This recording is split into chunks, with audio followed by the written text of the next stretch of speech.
नमस्कार मंडळी, मी मुर्डेश्वर येथे आलेली आहे आणि तुम्हाला मी मुर्डेश्वरचं पूर्ण दर्शन तर करवणारच आहे। मी जेवढं शूट झालं पॉसिबल तेवढं केलेलं आहे आणि मॅक्झिमम दाखवायचा प्रयत्न केला। ज्या ठिकाणी फोन घेऊन जाणं अलाव नाही, जिथे शूटिंग करता येत नाही तो एरिया सोडला तर आजूबाजूचा पूर्ण परिसर मी कव्हर केलेला आहे। तुम्ही व्हिडिओ तर बघाच, पण मी ही जी लिंग इथे कसं आलं याची स्टोरी मला सांगायला नक्कीच आवडेल, कारण की खूप इंटरेस्टिंग आहे। नक्की ऐका। ही जी स्टोरी सुरू होते ना, ही लंकापासून सुरू होते। लंकेमध्ये रावणाची आई असते कैकसी, तर ती जी आहे ना वाळूचं लिंग बनवते। तर ते वाळूच्या लिंगाची पूजा करत असताना इंद्रदेवता बघतात। इंद्रदेवता लपून ते लिंग चोरतात आणि समुद्रामध्ये ते विसर्जित करून देतात। मग कैकसी जेव्हा बघते की इथे लिंगच नाही आहे, तर त्यावेळी ती खूप निराश होते आणि मग रावण त्याच्या आईला सांगतो की तू नाराज नको होऊ, मी स्वतः आत्मलिंग शिवजींकडून घेऊन येणार। मग ते कैलास पर्वतावर जातात। कैलास पर्वतावर ते खूप तपस्या करतात। त्या तपस्येला प्रसन्न होऊन शिवजी आत्मलिंग रावणाला देतात आणि एक शर्त ठेवतात की हे लिंग मी देतो आहे, परंतु तू जे हे लिंग ज्या ठिकाणी ठेवशील त्या ठिकाणी हे लिंग स्थापित होऊन जाणार। तर रावण हो म्हणतो आणि एका बास्केटमध्ये किंवा बॉक्समध्ये ते लिंग ठेवतो आणि जायला निघतो। रस्त्यात जात असताना तर देवतांना ते दृश्य दिसतं की रावण आत्मलिंग घेऊन चाललेला आहे आणि ते आत्मलिंग आपल्याचकडे असावं, लंकेमध्ये पोहोचू नये म्हणून देवता नारद मुनींना सांगतात की गणपतीकडे जाऊन त्यांना काहीतरी करायला सांग। म्हणून नारद मुनी गणपती देवताकडे येतात, गणपतीला सगळं सांगतात। गणपती मग गाय चरवा म्हणून त्याची वेशभूषा घेतात आणि काही गायी चारत असतात। ते गोकर्ण क्षेत्रामध्ये जंगल असतं पूर्ण। तर जेव्हा रावण गोकर्ण क्षेत्रापासून पास होत असतात, जात असतात, तर त्यावेळी आहे ना त्यांच्या कानावर गायत्री मंत्र पडतं आणि ते त्या मंत्रांकडे खूप आकर्षित होतात। हे सगळं गणपतीने नियोजित केलेलं असतं। तर ते त्या गायत्री मंत्रांकडे इतके आकर्षित होतात की ते म्हणतात नाही, मला या आवाजाकडे गेलंच पाहिजे।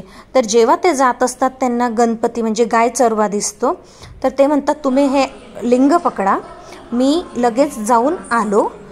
मग गणपती एक शर्त ठेवतात की मी हे लिंग तर पकडेल, पण जेव्हा माझे हात दुखून आले तर मी तुम्हाला 3 वेळा आवाज देईल, तुम्ही आले नाही तर मी हे लिंग इथे ठेवून देईल। रावण म्हणतो ठीक आहे, मी असंच गेलो आणि असंच आलो।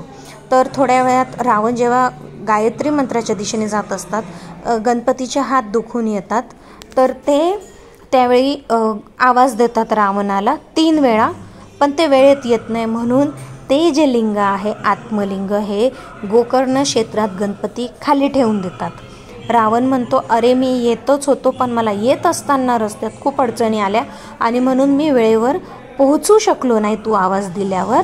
तोपर्यंत ते लिंग ठेवलं गेलेलं होतं। रावणाने खूप प्रयत्न केला ते लिंग वर ओढण्याचा, पण त्या लिंगाचा आकार बदलला, कानासारखा झाला गाईच्या गोकर्ण ठिकाणी, गोकर्ण जिथे आहे तिथे, पण ते काही हललं नाही।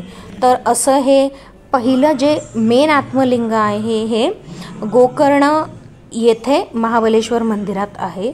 मुर्डेश्वर येथे म्हणजे जिथला आपण हा सीन बघताय तिथे त्याच्या वरती झाकलेला जो कपडा होता तो उडून मुर्डेश्वर येथे गेला आणि त्याने लिंग स्थापित केलं। हे दुसरं लिंग झालं। तिसरं लिंग जे आहे ते सज्जेश्वर लिंग आहे। ते कुमटा जिल्ह्याजवळ येतं, कुमटा जागेजवळ येतं। तर बास्केट आहे ना ज्याच्यामध्ये लिंग ठेवलेलं होतं, ती बास्केट कुमटा येथे पडते आणि तिथे सज्जेश्वर लिंग होतं। चौथी जी जागा आहे तिथे त्या बास्केटचे काही तुकडे पडतात आणि ते दर्शेश्वर लिंग बनतं कारवारजवळ।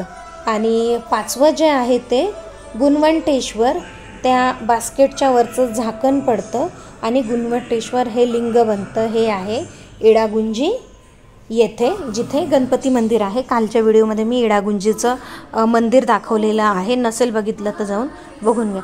असे हे 5 लिंग बनतात। आता राहिला प्रश्न, जी शिवा मूर्ती मी दाखवली होती जी खूप भव्य दिसते ती 123 फूट म्हणजे 123 फीट एवढी उंच ही भव्य अशी शिवजींची जगातली 2 नंबर उंच अशी ती मूर्ती आहे।